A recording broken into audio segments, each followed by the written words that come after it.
اصحابک یا سیدی یا حبیب اللہ الصلاۃ والسلام علیک یا سیدی یا رسول اللہ وعلی آلک واصحابک یا سیدی یا خاتم النبیین لوح بھی تو قلم بھی تو تیرا وجود الکتاب گنبد آبگین رنگ تیرے محیط میں حباب عالم آب و خاک میں تیرے ظہور سے فروغ ذرہ ریگ کو دیا تو نے طلوع آفتاب شوکت سنجر و سلیم تیرے جلال کی نمود فقر جنید و بایزید تیرا جمال بے نقاب تیری نگاہ ناز سے دونوں مراد پا گئے تیری نگاہ ناز سے دونوں مراد پا گئے عقل غیاب و جستجو عشق حضور و اضطراب تازہ میرے ضمیر میں مارکہ کہن ہوا تازہ میرے ضمیر میں مارکہ کہن ہوا عشق تمام مصطفیٰ عقل تمام ابو لہب اور عالم سوز و ساز میں وصل سے بڑھ کے ہے فراق مسل میں مرگ آرزو ہجر میں لذت طلب عین وصال میں مجھے حوصلہ نظر نہ تھا گرچہ بہانہ جو رہی میری نگاہ بے ادب معزز سامعین محترم آج ہم شہید عشق مصطفیٰ صلی اللہ تعالی علیہ وسلم کے ختم شریف میں حاضر ہیں اور یہ جو سلسلے ہیں یہ ازل سے ابد تک جاری رہیں گے حسن یوسف پہ کٹی مصر میں انگشت زنا اور سر کٹاتے ہیں تیرے نام پہ مردان عرب یہ قیامت تک رہے گی بات کہ جب بھی حضور کی محبت کے لیے حضور کی ناموس کے لیے حضور کے دین کے لیے اسلام کے لیے جب بھی ضرورت پڑے گی تو مائیں اپنے بیٹے تیار کر کے میدان میں بھیجتی رہیں گی اور یہ سلسلہ نہیں ہے کسی کو کوئی غلط فہمی ہے مٹے نامیوں کے نشان کیسے کیسے زمین کھا گئی آسمان کیسے کیسے یہاں میانی صاحب چلے جاؤ برے صغیر کا سب سے پرانا قبرستان ہے بڑے بڑے نامی گرامی لوگ بڑے بڑے چودھری اور جٹ اور بڑے بڑے ذمہ دار اور جناب خان اور پھنے خان ڈی سی اور جناب جج اور پتہ نہیں جرنیل وہ سب کی قبریں قبر پہ کوئی پوچھنے والا نہیں ہوتا شمع بھی جلاؤ تو اجالا نہیں ہوتا وہ جن کو بڑے پیار کر کے اتارا گیا تھا اور جناب ان کی قبروں کی تختیاں بھی مٹ گئیں آج بھی جس کی قبر جیتی ہے اس کو علم الدین کہتے ہیں آج بھی جس کی قبر میانی صاحب میں سب سے اونچی ہے اور لوگ صبح منوں کے حساب سے پھول ڈال کر سلام پیش کرتے ہیں اسے علم الدین کہتے ہیں علم الدین کوئی بڑے خاندان اور بڑے گھرانے کا آدمی نہیں تھا اس کے دل میں حضور کی محبت موجود تھی اور یہ یاد رکھنا کہ جو یہ کہتے ہیں کہ جی یہ کیا کیا انہوں نے یہ جناب شہید ہو گئے اور یہ حضور کی محبت میں آگے ہی بڑھتے جا رہے ہیں حضرت غازی علم الدین کو جب میاں والی جیل لے گئے نا تو حضرت غازی علم الدین کی جو کتاب ہے نا غازی علم الدین رائے محمد کمال نے لکھی ہے اللہ ان کی قبر پر بھی کروڑوں رحمت نازل فرمائے اس کے اندر لکھا ہوا ہے کہ غازی علم الدین ایک رات وہ جو بابا تھا وہ دیکھتا ہے اوپر جو سنتری تھا وہ ایک رات غازی صاحب کوٹری میں موجود ہی نہیں تو اس نے دائیں بائیں دیکھا تالے بھی لگے ہوئے تو کوٹری میں غازی صاحب موجود نہیں تو اس نے گھنٹیاں بج گئیں اس نے شور ڈال دیا کہ غازی صاحب موجود نہیں جب وہ تھوڑی دیر بعد واپس آیا تو غازی صاحب کوٹری کے اندر بیٹھے ہوئے ہیں مسلح پر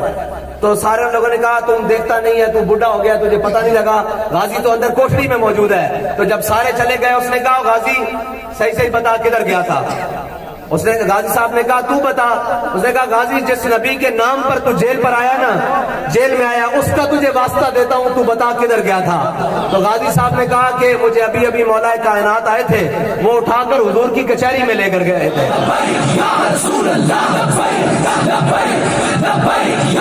بات مکمل ہونے دو انہوں نے کہا مجھے حضور کی کچہری میں لے کر گئے تھے اور حضور کی سامنے مجھے پیش کیا تو حضور نے فرمایا غازی ہم تجھے جیل سے باہر نکال لائے ہیں ایک تو بات یہ ہے کہ اب تو آزاد ہے جہاں مرضی چلا جا اور دوسرا یہ ہے کہ جا کر دوبارہ واپس میرے نام پر لٹک جا میرے نام پر قربان ہو جا قیامت تک کوئی موذی جب میرے بارے میں بات کرنے کے لیے سوچے گا نا تو اس کو معلوم ہوگا کہ اس امت کی ماؤں نے علم الدین جیسے بیٹے بھی پیدا کیے ہیں تو پھر غازی صاحب نے جو جواب دیا، حضور کی جواب تو نہیں، حضور کی بارگاہ میں جو عرض کی وہ کمال تھی۔ غازی صاحب عرض کرنے لگے یا رسول اللہ میری بقا، میری زندگی کی بات کرتے ہیں، مجھے خاک میں ملا کر میری خاک بھی اڑا دے، مجھے خاک میں ملا کر میری خاک بھی اڑا دے، مٹا ہوں تیرے نام پر کیا غرض مجھے نشان سے۔ یہ یاد رکھنا، بے نشانوں کا نشان مٹتا نہیں، جو ان کے نام پر ہو جائے پھر اس کا نشان مٹتا نہیں۔ سب نے دنیا سے جانا ہے، لیکن جس حج سے کوئی مقتل کو گیا وہ شان سلامت رہتی ہے۔ یہ جان تو آنی جانی ہے، اس جان کی تو کوئی بات نہیں۔ اور مقام فیض احمد فیض نے کمال بات کی، وہ کہتا ہے مقام فیض راہ میں کوئی جچا ہی نہیں، مقام فیض راہ میں کوئی جچا ہی نہیں، جو کوئے یار سے نکلے تو سوئے دار چلے۔ یہ ہے حضور کی محبت۔ اور جن ماؤں کی ہم بات کر رہے ہیں نا، ہم یہ سوچتے تھے کہ یہ کیسے ممکن ہے، یہ پتہ نہیں کون سی دنیا کی باتیں ہوتی ہیں، ایسا بھی کیا ممکن ہے۔ حضرت ام خنسا رضی اللہ تعالیٰ عنہ، آپ باپردہ ہو کر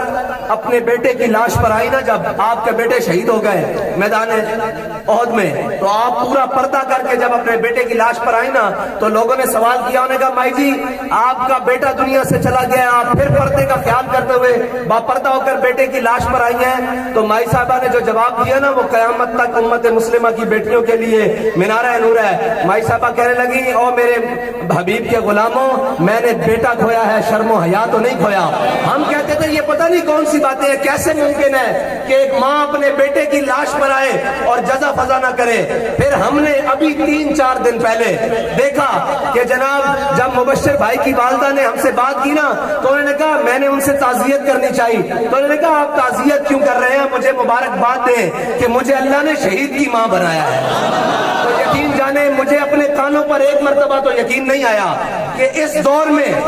یہ دور جیسے کہا جاتا ہے کہ جناب یہ مادیت پرستی کا دور ہے، یہاں جناب کوئی پتہ نہیں، اب دو لوگوں کو دین کا کیا پتہ۔ لیکن جب میں نے سنا کہ ایک ماں اپنے جوان بیٹے کی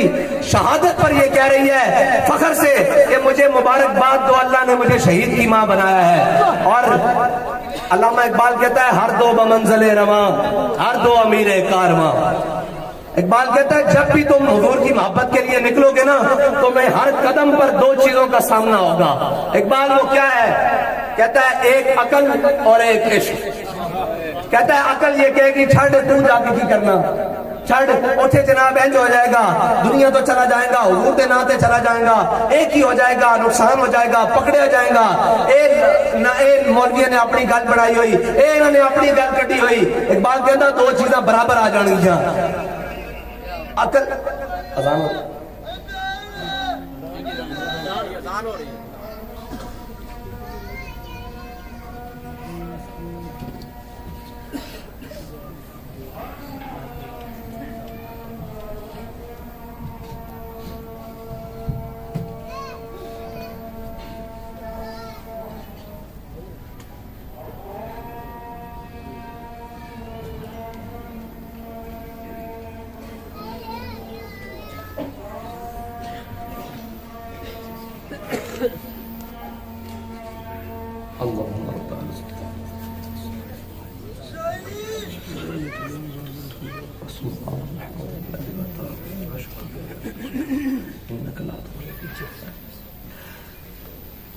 اقبال کہندا کہ جدو بھی تسی نکلو گے نا حضور دی محبت واسطے تے 2 چیزاں سامنے تواڈے نال آ جانگیاں، ایک عقل تے ایک عشق۔ عقل کہے گی چھڈ گھر بیٹھے ہیں، آرام نال بیٹھے ہیں۔ اے واقعہ بھی ہے پورا حضرت ابو خیثمہ انصاری والا۔ حضور مقام تبوک دی طرف جدو تشریف لے گئے نا، تے حضرت ابو خیثمہ انصاری پیچھے رہ گئے،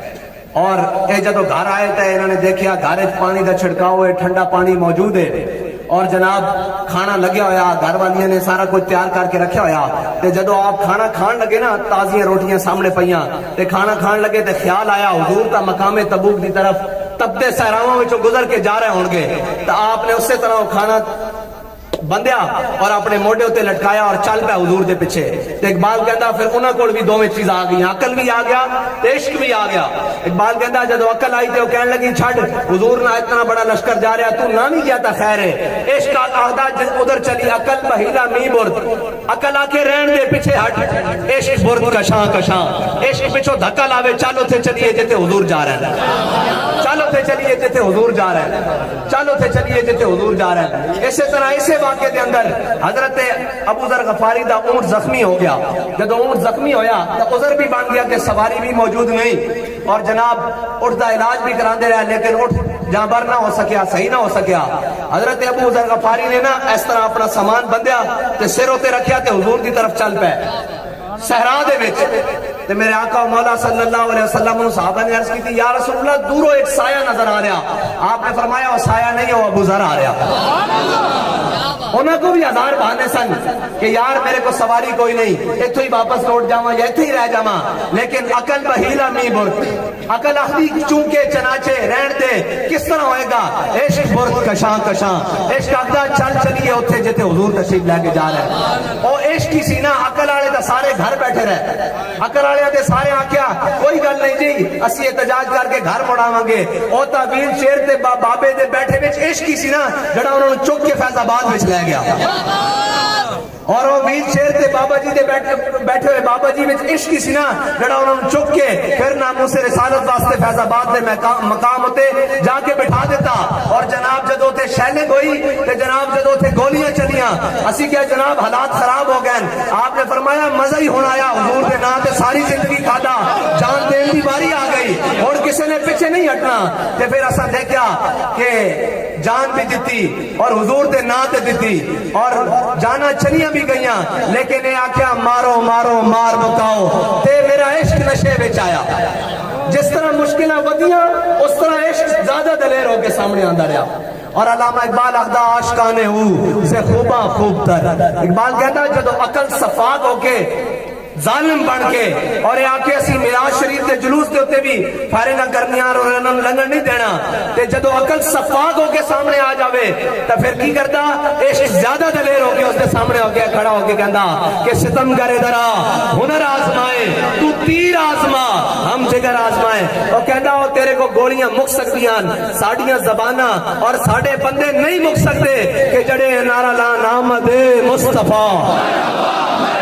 چہرہ اے بددہا۔ اوے تواڈے کولوں کوئی شے ایسی بچی نہیں، تسی شروع تو لے کے اج تک مسلمانوں نو مار دے آئے ہو، اور جناب مار دے رہو گے تساں عراق کشمیر لبنان فلسطین برما ہر جگہ ماریا، اے جذبہ مک نہیں سکتا، اے جذبہ کدی نہیں مک سکتا۔ اقبال کہندا یہ فاقہ کش جو موت سے ڈرتا نہیں ذرا، اقبال کہندا یہ موت کو نہیں ڈر دے، اگر موت کو ڈردے ہوندے تو اسی پھر اتنے آ کے کھڑے ہوندے، تسی پھر آ کے سامنے بیٹھے ہوندے، وہی گلاں ہو رہی ہوندیاں۔ اے موت کو نہیں ڈردے، یہ فاقہ کش جو موت سے ڈرتا نہیں ذرا، روح محمد اس کے بدن سے نکال دو۔ اے تہاڈی کوشش کدی کامیاب نہیں ہو سکتی کہ حضور دے غلاماں دے دلاں وچ حضور دی محبت کڈی جا سکے، اے نہیں ہو سکتی۔ یہ تو زیادہ دلیر ہو کے پھر میدان وچ کھڑے ہوں گے اور پھر یہ کہیں گے کہ لبے بام بھی پکارا سرے دار بھی صدا دی، لبے بام بھی پکارا سرے دار بھی صدا دی، میں کہاں کہاں پہنچا تیری دید کی لگن میں۔ اور یہ خالی یہ نہیں ہے، ایک شروع تے واقعاتاً میدان احد جدو صحابہ واپس آئے جدو تے کسی نے آ کے حضور نے اطلاع دیتی یا رسول اللہ اور لشکر کفار دوبارہ ارادہ رکھتا غلط ارادہ رکھتا کہ مدینہ پاک کے چڑھائی کریے، تے حضور نے حضرت بلال کو آواز دیتی کہ بلال اذان دیو۔ جدو حضرت بلال نے اذان دیتی تے سارے صحابہ پھر جمع ہو گئے۔ پھر صحابہ جمع کس حال ہے جو ذرا سنو، ایک ایک صحابی نو 70 زخم لگے ہوئے ہیں، اور زخم کس چیز دے لگے ہوئے؟ تلوار تیر تے نیزیاں دے، اور خون بہ رہا، پڈلیاں ٹوٹیاں ہوئی ہیں، بازو ٹوٹے ہوئے ہیں، اور کسے تے شانے نہ بازو موجود ہی نہیں، اور جناب زخم دے نال چورن۔ تے پھر آ کے صحابہ نے عرض کی تھی، میرے آقا و مولا نے فرمایا بھئی کفار دا لشکر دوبارہ ارادہ رکھتا مدینہ پاک دے چڑھائی دا، تے کی ارادہ تہاڈا؟ کہ صحابہ نے عرض کی تھی لبیک یا رسول اللہ، یا رسول اللہ اسی حاضر ہاں، تسی حکم دیو اسی گھوڑے سمندر وچ پا دیاں گے، سل حبال من شیتا وقتا حبال من شیتا سالم من شیتا آدھے من شیتا خذ من اموالنا ما شیتا وعدنا ما شیتا۔ یا رسول اللہ او تے کھڑیا، تسی حکم دیو اسی گھوڑے سمندر وچ پا دیاں گے، تسی حکم دیو اسی کیسر و کسر نہ جنگ چھیڑ کے رکھ دیاں گے۔ میرے آقا مولا صلی اللہ علیہ وسلم دے غلاماں نے اے اظہار کیتا، تے جڑے منافق سن جدو این حضور تے تلواراں اور تیراں نال حملہ ہو رہا سی این اس وقت منافق مسجد نبی وچ نمازاں پڑھ رہے سن اور نمازاں پڑھ رہے سن اور یہ کہہ رہے سن آؤ اللہ کے دین کی باتیں کریں اور آؤ اقبال کہتا مغز قرآن روح ایمان جان دین اقبال کہتا قرآن دا مغز قرآن روح ایمان دی روح مغز قرآن روح ایمان جان دین دی جان ہست حب رحمت للعالمین اقبال کہتا ہے سارا کچھ حضور دی ذات ہے اور اعلیٰ حضرت نے فرمایا بخدا خدا کا یہی ہے در نہیں اور کوئی مفر مکر جو وہاں سے ہو یہیں آ کے ہو جو یہاں نہیں تو وہاں نہیں اللہ تعالیٰ مجھے اور آپ کو کائنات کی ہر چیز سے بڑھ کر حضور سے پیار کرنے کی توفیق عطا فرمائے اور ہماری سیاسی اور عسکری قیادت کو امریکہ اور نیٹو کی غلامی سے نکال کر اور ہمارے تمام ذمہ داران کو امریکہ اور نیٹو کی غلامی سے نکال کر اپنے حبیب کی غلامی عطا فرمائے.